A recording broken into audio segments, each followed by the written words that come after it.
अस्सलामुअलैकुम वरहमतुल्लाहि वबरकातुह। ला हौला वला कुव्वता इल्ला बिल्लाहिल अलिय्यिल अज़ीम। अऊज़ु बिल्लाहि मिनश शैतानिर रजीम। बिस्मिल्लाहिर रहमानिर रहीम। अल्हम्दुलिल्लाहि रब्बिल आलमीन। अस्सलातु वस्सलामु अला रसूलिहिल करीम व आलिहित तय्यबीन अत्ताहिरीन। अम्मा बअद फ़क़द क़ाल अल्लाहु सुब्हानहु व तआला फ़ी किताबिहिल करीम। बिस्मिल्लाहिर रहमानिर रहीम। शहरु रमज़ान अल्लज़ी उन्ज़िल फ़ीहिल क़ुरआन। सल्लल्लाहु बर मुहम्मद व आलि मुहम्मद। अल्लाहुम्मा सल्लि अला मुहम्मद व आलि मुहम्मद। ખુદાવંદે આલમની આપેલી તૌફીકથી આપણે બધા અલ્લાહની મહેમાનીના આ દિવસો અને રાતોની અંદર ઇબાદતો કરવામાં, તિલાવતો કરવામાં મશગુલ છીએ. આ ખુદાની આપેલી ખરેખર તૌફીક છે અને માહે મુબારકે રમઝાનની બરકત છે. નહીતર આમ દિવસોમાં ક્યાં આટલી તિલાવત આપણાથી થાય, ક્યાં આટલી દુઆઓ અને આટલી વખત મસ્જિદે આવવાનું થાય. આ તો રમઝાન મહિનાની બરકત છે કે હરરોજ આપણે એકબીજાના દીદાર કરીએ છીએ અને સાથે મળીને એવી નમાઝે જમાત પડીએ છીએ કે જેની અંદર ફરિશ્તાઓ પણ એનો સવાબ ના ગણી શકે. માહે મુબારકે રમઝાન એના બારામાં હદીસની અંદર મળે છે કે જ્યારે રમઝાન મહિનો શરૂ થાય એટલે જન્નતના દરવાજા ખોલી દેવામાં આવે છે. મુઅમિનને જોઈએ કે પોતાના માટે જન્નતના દરવાજાને ખુલ્લા રાખે, એવા કામો કરે કે રોજ બરોજ આ જન્નતથી કરીબ થતો જાય અને એમાં દાખલ થવાનો હકદાર બને. હદીસમાં આગળ છે કે જહન્નમના દરવાજાને આ મહિનામાં બંધ કરી દેવામાં આવે છે. મતલબ એ કે ઇન્સાન જો ચાહે તો પોતાના બધા ગુનાહોને માફ કરાવી શકે, પાકો ઈરાદો કરી શકે, આ મહિનાની અંદર ગુનાહથી બચવાની તૌફીકને તલબ કરી શકે અને કોશિશ કરે તો આ મહિનાથી પોતાને એવો પાક બનાવી લે કે જહન્નમના દરવાજા એના માટે હંમેશના માટે બંધ રહી જાય. અને સાથોસાથ હજી એક જુમલો મળે છે માહે મુબારકના સિલસિલામાં કે વસુલસિલતિ શયાતીન. આ મહિનાની અંદર શૈતાનને કૈદ કરી નાખવામાં આવે છે, શૈતાનને બાંધી નાખવામાં આવે છે. શૈતાન જિંદાની છે, હવે એટલો આઝાદ નથી કે ગમે ત્યારે લોકોના દિલોમાં વસવસા પેદા કરી અને એને બહેકાવી શકે. આ મહિનાની ખાસિયત અને વિશેષતાઓમાંથી છે શૈતાનનું જોર બંધ થઈ જાય છે, શૈતાન નબળો પડી જાય છે. આ મહિનાની અંદર આ 11 મહિના સુધી બહેકાવ્યા હોય, 11 મહિના સુધી શૈતાનની વાત જો માની હોય તો પછી એક મહિનામાં ખુદાની વાત માનવી જરાક મહેનત પડે. પણ શૈતાન 11 મહિના પોતાનું કામ કરે છે, એક મહિનો આપણે આપણું કામ કરવાનું છે. આ હદીસને મેં માટે પડી કે કુરાન મજીદની આયતોની તફસીર ઈ છે આપણો મૌઝુ. અને આજે પણ મારે એક આયતની તફસીર તમારી સમક્ષ રજૂ કરવી છે. આયત અવારનવાર તિલાવત થતી હોય, કારણ કે સૂરે યાસીનની આયત છે અને સૂરે યાસીન જ્યારે પડાતું હોય માશાઅલ્લાહ અમુક વડીલો બુઝુર્ગો દોહરાવતા હોય, સાથે પડતા હોય, ભલે કુરાન પણ ખુલ્લું ના હોય. એટલી વખત યાસીન સાંભળ્યા છીએ, એટલી વખત યાસીનની તિલાવત કરી કે હવે સૂરે યાસીનની સાથે આપણે માનુસ થઈ ગયા. હું આયતને પઢું છું, શાયદ આ આયતના શબ્દો તમે લોકો પણ આગળ પડશો.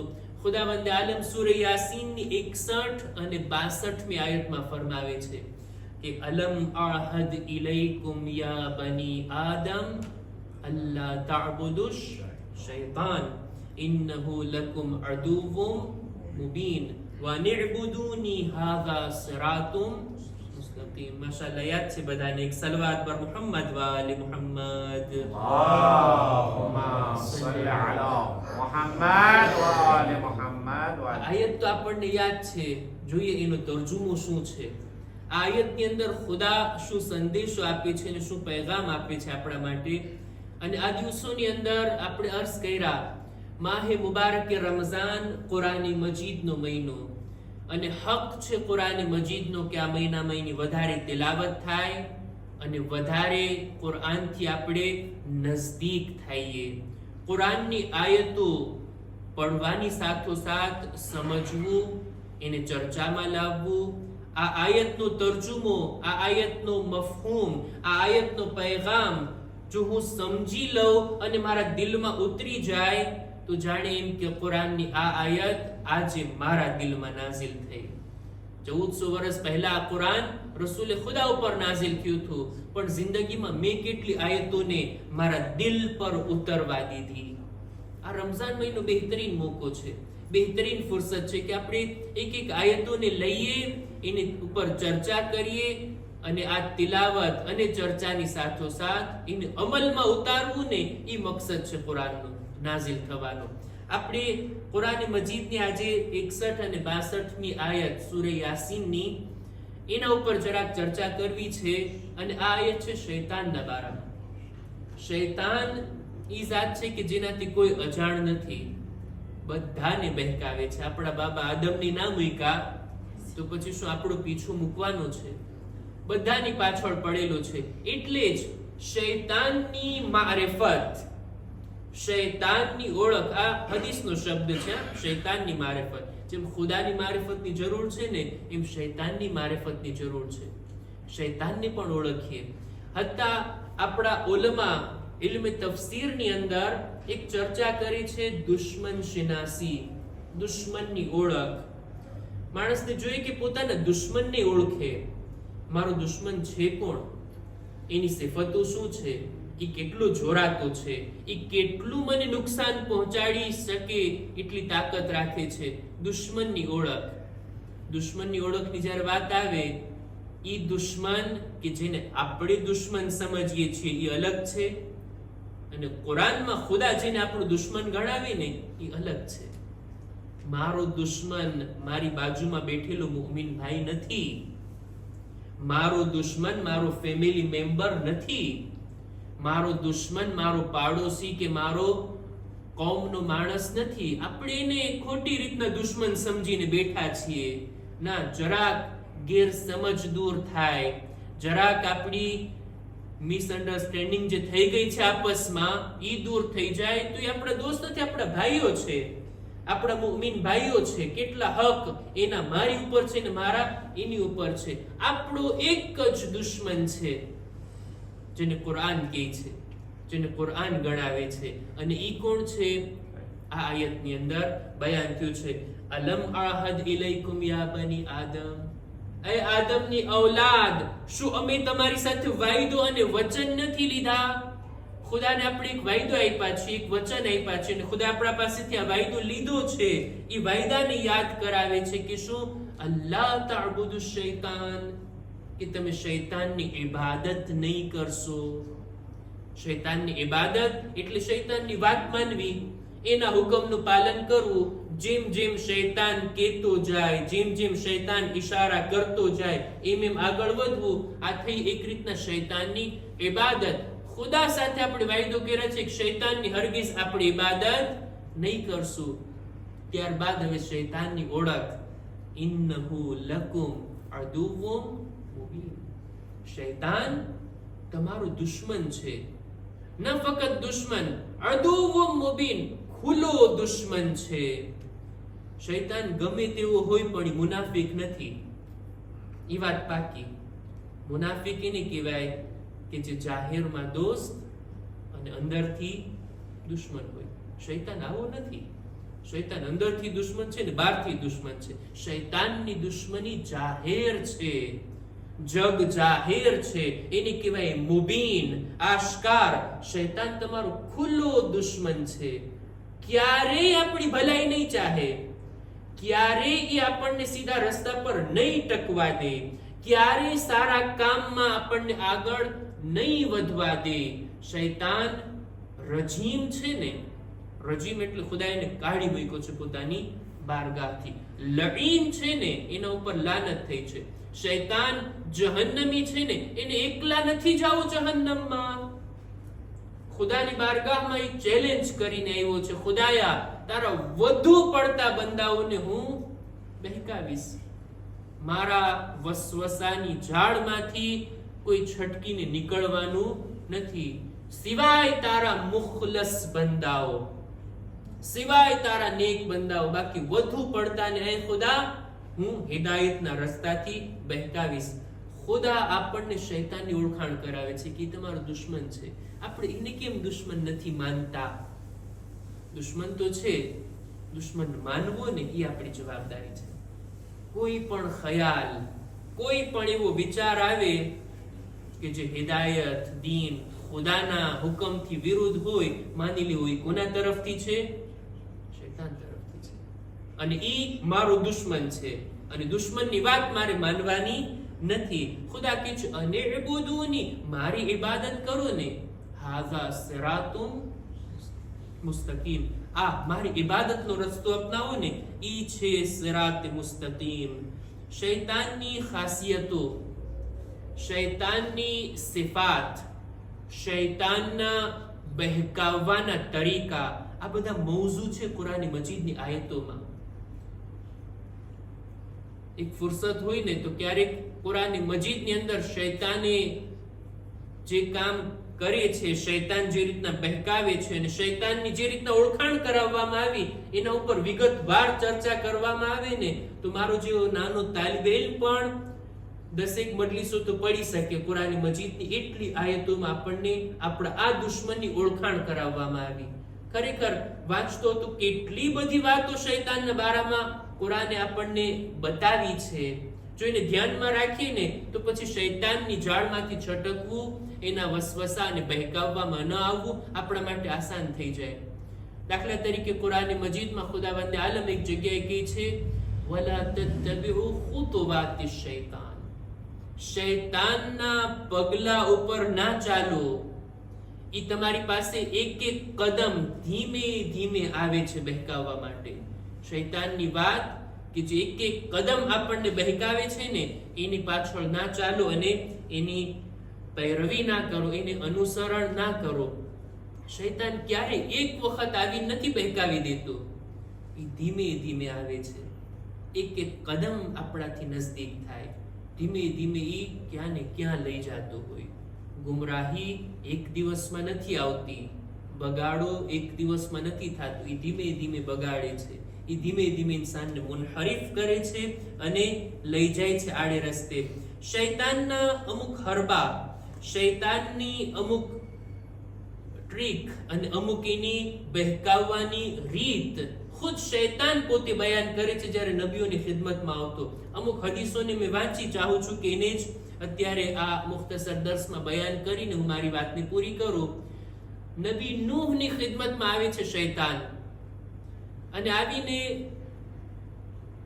વાતો કરે છે ને આ રીતના કહે છે કે જનાબે નૂહ, તમારો એક હક છે મારા ઉપર, જેથી આવ્યો છું કે હકને અદા કરો અને 2-3 વાતો તમારી ખિદમતમાં રજૂ કરો. જનાબે નૂહ અજબ થયા કે મારો હક તારા ઉપર, એમ મેં વળી એવું શું એહસાન કરી દીધું તારા ઉપર? તારીખમાં છે ને કે જનાબે નૂહે જે બદદુઆ કરી, અઝાબ આવ્યો, આખી કૌમ નાબૂદ થઈ ગઈ, ફક્ત એક લોકો બચ્યા છે કશ્તીની અંદર હતા. શૈતાન કહે છે જેટલા બુરા લોકોને મેં બહેકાવ્યા હતા તમારી બદદુઆથી બધા ચાલ્યા ગયા. હવે અત્યારે થોડાક જ લોકો રહ્યા છે અને એ પણ ખાલીસ લોકો, એના ઉપર મારો કઈ જાદુ ચાલવાનો નથી. હવે થોડોક ટાઈમ મને રેપો મળશે, મને આરામ મળશે, મને નિરાંત મળશે. હવે વસ્તી વધશે, લોકો આવશે દુનિયામાં, પછી હું બહેકાવવાનું ચાલુ કરીશ. તમે મારું કામ એક રીતના થોડુંક આસાન કરી દીધા, એટલે આવ્યો છું 2-3 વાતોને તમારી સામે બયાન કરવા. જનાબે નૂહ પણ સાંભળી લે છે. બોલ જોઈએ, શું છે તારી બકવાસ, શું છે તારા શબ્દો, તારી પાસે વળી શું સાંભળવા જેવું હોય? શૈતાન ખરેખર આ મોકા ઉપર પોતાના સિક્રેટને બહાર પાડે છે, પોતાની ખાનગી વાતોને બયાન કરે છે. સૌથી પહેલા કહે છે એ નબી નૂહ, યાદ રાખજો, તકબ્બુરથી દૂર રહેજો. મેં તકબ્બુર કર્યો ખુદાની બારગાહમાં અને સજદો ના કર્યો, ખુદાએ મને પોતાની બારગાહથી કાઢી મૂક્યો અને અત્યારે આ હાલત થઈ છે મારી. આ બધું પરિણામ હતું તકબ્બુરનું. આ પહેલી વાત. બીજું કહે છે એ નબી નૂહ, લાલચથી હંમેશા દૂર રહેવું જનાબે આદમના દિલમાં એક લાલચ અને ખ્વાહિશ પેદા થઈને ઓલા દરખ્તના ફળની કે જેનાથી એમને મનાઈ કરવામાં આવી હતી, આ લાલચનું પરિણામ હતું કે ઓલી જન્નતની બધી નિયમતો અને એનાથી તેઓ મહેરૂમ થયા અને દુનિયામાં આવી ગયા. ત્યારબાદ ત્રીજી વાત કહે છે કે હસદથી પણ દૂર રહેજો, કારણ કે આ હસદ એવું છે કે જે ભાઈનો કાતિલ ભાઈને બનાવી દે છે. કાબિલ પોતાના ભાઈ હાબિલને આ હસદના કારણે કત્લ કરે છે. આ ત્રણ બાબતોને રજૂ કરીને ચાલ્યો જાય છે. આવી જ રીતના આવે છે જનાબ મૂસાની ખિદમતમાં. જનાબ મૂસા એને ઓળખી ગયા, લાનત મોકલે છે અને ભગાડે છે કે છે નહીં મૂસા, હું આવ્યો છું કંઈક વાત કરવા માટે, તમારી સાથે ગુફ્તગુ કરવા માટે. ખુદાનો પણ હુકમ આવે છે, એ મૂસા સાંભળી લ્યો ને, શું ક્યારેક દુશ્મનના મોઢેથી હિકમતની વાત નીકળી જાય, ક્યારેક બુરા લોકોની જબાનથી પણ સારા શબ્દો નીકળી જાય, એને લઈ લેવા જોઈએ, એને પછી જાતા ના કરવા જોઈએ. જનાબે મૂસા સાંભળે છે. આ જ ત્રણ વાતોને જનાબે મૂસા માટે પણ બયાન કરે છે. એક વાતનો એમાં ઉમેરો કરે છે, એક વાતને એની અંદર એડ કરે છે, અને તે આ કે અરે મૂસા, પેલા તો આ તકબ્બુરની વાત, બીજું લાલચની વાત અને ત્રીજું હસદની વાત, આ ત્રણથી તો બચજો. ચોથી વાત કે છે ક્યારેય પણ એકાંતમાં ના મહેરમની સાથે ના રહેજો. કોઈ એવી જગ્યા કે જ્યાં બીજું કોઈ આવવા વાળું નથી, કોઈ જોવા વાળું નથી, અને ના મહેરમની સાથે એકલાપણામાં. ધ્યાન રાખજો, તમે બે નહીં હશો, ત્રીજો હું પણ ત્યાં હઈશ. પોતે પોતાની આ સિક્રેટ વાતને બયાન કરે છે. અને મસલો પણ છે ને, કોઈ એવી જગ્યાએ કે જ્યાં કોઈ લોકોની અવર જવર ના હોય, ના મહેરમની સાથે એકાંતમાં રહેવું જાયઝ નથી. આ શૈતાનના બહેકાવવાનો એક જમીનો છે, એક ફરાહમ કરે છે શૈતાન પોતાના હરબાથી લોકોને બહેકાવવા માટે. બહરહાલ આ છે શૈતાનની સિક્રેટ વાતો. આપણા છઠ્ઠા ઇમામે જાફર સાદિક અલૈહિસ્સલામ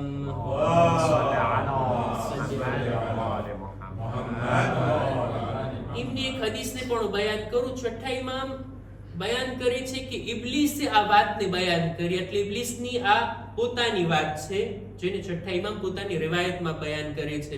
ઇબ્લીસ ક્યારેક પોતાની સિક્રેટ વાતોને પણ જાહેર કર્યો, અને સારી વાત કહેવાય ને, આપણને પણ ખબર પડી જાય, જેથી આપણને બચવું આસાન થઈ જાય, કે જે આપણો સૌથી મોટો દુશ્મન, અને આ જ એક દુશ્મન છે.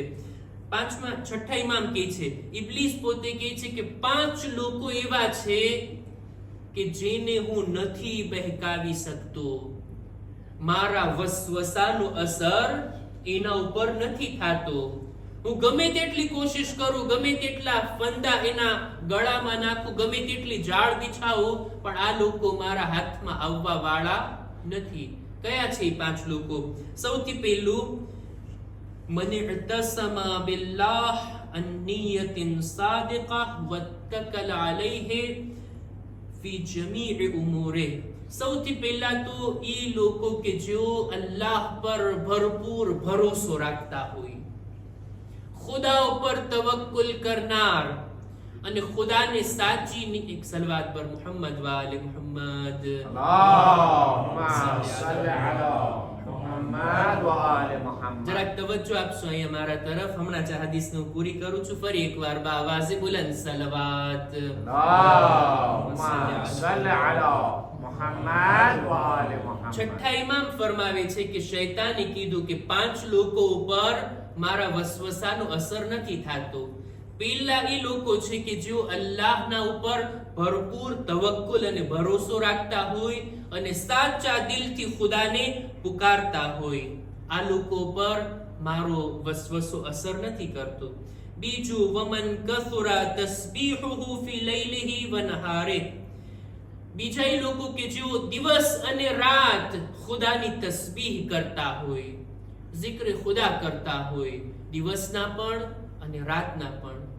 આપણો કેટલો સમય ખુદાની યાદમાં પસાર થાય છે, ખુદાને કેટલા આપણે પુકારીએ છીએ, તસ્બીહ કરીએ છીએ. ભાઈ નમાઝ પછી તસ્બીહ માંડ થાય છે, અને એ પણ કેવી રીતના થાય છે, હાથ ફરે છે, જબાન એટલી ફરે છે જલ્દી કે નહીં ખબર નથી હોતી. જે કોઈ દિવસ રાત ખુદાની યાદ કરતો હોય, ખુદાનો zikr કરતો હોય, તસ્બીહ ખુદા કરતો હોય ને, શૈતાન કહે છે ઈ મારા વસવસામાં નથી આવતો. ત્રીજું, વમન રદિય લિ અખીહિ અલ-મુઅમિન બિમા યરદાહુ લિ નફ્સિ. ત્રીજો ઈ માણસ, ઈ મુઅમિન કે જેની આદત આ હોય, જેની સિફત આ હોય, જે પોતાના માટે ચાહતો હોય ઈ જ પોતાના મુઅમિન ભાઈ માટે ચાહતો હોય. આવા મુઅમિન ઉપર પણ શૈતાન કહે છે મારો વસવસો નથી ચાલતો. આવી સિફત બયાન કરવી આસાન, પણ દિલથી ખરેખર જે હું મારા માટે ચાહું છું ઈ જ મારા મુઅમિન ભાઈ માટે ચાહું છું. જે ચીજ હું મારા માટે પસંદ નથી કરતો, મારા મુઅમિન ભાઈ માટે પણ પસંદ નથી કરતો. જો આવી સિફત મારા વજૂદમાં હોય ને તો સમજી લેવું શૈતાનના શરથી આપણે મહેફૂઝ છીએ. કેટલા થયા? 3. ચોથું, વમન લમ યજઝા અલલ મુસીબત હીન તુસીબુહુ. મુસીબતના સમયે જે ફરિયાદો બુકા કરે, વાવૈલા મચાવે, શિકાયતના શબ્દો જબાન પર લાવે ને, ઈ લોકો શૈતાનના શરથી મહેફૂઝ નથી. પણ ઈ લોકો કે જે મુસીબતના સમયે શિકાયત ના કરે, ફરિયાદો બુકા ના કરે, બલકે સબ્રના દામનને પકડી લઈને, આવા લોકો પર શૈતાનનો વસવસો અસર નથી કરતો. મુસીબતના સમયે જે કંઈ બીમારી આવે, ક્યારેક ધંધામાં ખોટ આવે, કઈ નુકસાની ગઈ, કઈ આપણને વ્યાધિ અને પરેશાની આવી, સબ્રનો દામન રાખીએ અને ખુદાની બારગાહમાં શિકાયત ના કરીએ ને, ખુદાએ શા માટે બીમારી મારા ઘરે આવી, પાડોશીના ઘરે ના આવી, શા માટે મને નુકસાન થયું, ઓલાને ના થયું? ના, જે કઈ મુસીબત હોય શાયદ ખુદા તરફથી આઝમાઈશ હોય, ઇમ્તિહાન હોય. ખુદા આપણા સબ્રને જોવા માંગે છે. જે કોઈ મુસીબતના સમયે સબ્ર કરે ને, શૈતાનના શરથી તેઓ મહેફૂઝ રહે છે. અને 5મું, વમન રદિયા બિમા કસમ અલ્લાહુ લહ વલમ યહતમ લિરિઝ્કી. જે કોઈ ઈ બંદો કે જે ખુદા તરફથી મળેલા રિસ્ક પર રાજી હોય ને, શુક્ર અદા કરતો હોય ને, ખુદાએ જેટલું તે મારા હિસ્સામાં રિસ્ક આપ્યું છે તારો શુક્ર, ખુદાની તકસીમ ઉપર જે રાજી હોય ને, ઈ માણસ ક્યારે શૈતાનના ફંદામાં નથી આવતો અને શૈતાનના શરથી માણસ મહેફૂઝ છે. ખુદા ઇન્શાઅલ્લાહ આપણને આવી સારી સિફાત અપનાવવાની નેક તૌફીક અતા કરે અને આપણને શૈતાનના શરથી મહેફૂઝ રાખે. અહેકામ અને મસાઇલની અંદર પણ ઝડપથી એક મસલો બયાન કરીને હું વાતને પૂરી કરું. આપણે હમણાં જ સમય પૂરો થાય છે આપણો. મસલો એ છે કે રોઝાની શરૂઆત પહેલા, રોઝો શરૂ થાય છે સુબહની અઝાનથી. રોઝાની શરૂઆત થાય એ પહેલા ઇન્સાન ઉપર જો ગોસ્લ વાજિબ હોય તો એને ગોસ્લ કરી લેવું જોઈએ. એનું ગોસ્લ અઝાને સુબહ પહેલા થઈ જવું જોઈએ. અથવા તો એનો મસલો એ હોય કે પોતે ગુસ્લના બદલે તયમ્મુમ કરી શકતો હોય, અથવા તયમ્મુમ એની જવાબદારી છે તો તયમ્મુમ પણ અઝાને સુબહની પહેલા થઈ જવું જોઈએ. રાતના સમયમાં જો ગુસ્લ આપણા પર વાજિબ થયું તો ઇંતજાર ના કરવામાં આવે, વાટ ના જોવામાં આવે, સવાર થશે ત્યારે કરી લેશું. ના, સુબહની અઝાન પહેલા આપણે પાકું હોવા જરૂરી છે. હવે કોઈ માણસ ના ઉપર ગુસ્લ વાજિબ હોય, ગુસ્લ માટે લગભગ 10-15 મિનિટ તો જોઈએ ને, અને તયમ્મુમ કરવા માટે લગભગ 1 મિનિટ જોઈએ. 1 મિનિટમાં તયમ્મુમ થઈ જાય. અને આપણે બધાની મસલો તો ખબર છે કે સમય ઓછો હોય તો પછી ગોસ્લ કે વઝુના બદલે આપણે પરબારા તયમ્મુમ કરી લેતા હોય. કોઈ માણસ સુબહની અઝાનની 15 મિનિટ પહેલા બેદાર થયો ને ગોસ્લ કરવાનું છે ને, તો જાય ફટાફટ ગોસ્લ કરી લે, જેથી સુબહની અઝાન પહેલા ઈ પાક હોય અને રોઝામાં દાખલ થાય. પણ હવે કોઈ માણસ વાટ જોઈએ, ઢીલ મૂકે, સુસ્તી કરે, આળસ કરે કે ના નથી ઊભા થાઓ, 10 મિનિટ બાકી છે, હવે 5 મિનિટ બાકી છે, હવે તો 2 જ મિનિટ બાકી રહી, હવે તો દેખીતી વાત છે ગુસ્લનો ટાઈમ નથી. આ મુકા ઉપર એની જવાબદારી શું છે કે પોતે તયમ્મુમ કરી લે જલ્દી ગુસ્લના બદલે અને રોઝો રાખી લે. આ માણસે પોતે કોતાહી કરી, સુસ્તી કરી, ગુસ્લ ના કર્યો અને સમય જવા દીધો અને સમય એટલો બાકી રહ્યો કે હવે ગુસ્લ નથી કરી શકતો, તયમ્મુમ જ કરે છે, હવે તયમ્મુમ કરીને રોજો તો રાખી લેશે, એનો રોજો સહી છે, પણ એ ગુનેહગાર છે, ગુનાહ તો છે જ એના ઉપર. એને ઇસ્તિગફાર અને તૌબા કરવાનું રહેશે. બાદમાં એ પછી ગુસ્લ પણ કરી લેશે અને એનો રોજો એ સહી થશે. મારા ખ્યાલથી આ મસલો ક્લિયર. આપણા મસલાના બયાનની અંદર આજે આ મસલો બયાન કરવાનું હતું, અને ઇન્શાઅલ્લાહ આવા અમુક મસાઇલ પણ છે કે જેને ઇન્શાઅલ્લાહ આપણે રોઝાને લગતા મસાઇલને બયાન કરશું. ખુદાની બારગાહમાં આપણે દુઆ ગુજારીએ, પરવરદિગારા આ મહિનાની ઇબાદતો, દુઆઓ, નમાઝો, આમાલ, રોઝાને તારી બારગાહમાં કબૂલ ફરમા. આઈંદા દિવસોમાં અને રાતોમાં ખાસ કરીને શબે કદ્રના આમાલ બહેતર તરીકાથી કરવાની અમોને નેક તૌફીક અતા કર. ખુદાયા અમારા મા બાપના ગુનાહોને માફ કર, અમારી ઔલાદને નેક તૌફીક અતા કર. દરેક મુમિનીન મુમિનાતની જાન, માલ, ઇઝ્ઝત, આબરૂની હિફાજત ફરમા. ઝમાનાના ઇમામના ઝુહૂરમાં તાજીલ ફરમા. અમારો શુમાર એમના સાથીઓમાં કર. ربنا تقبل منا إنك أنت السميع العليم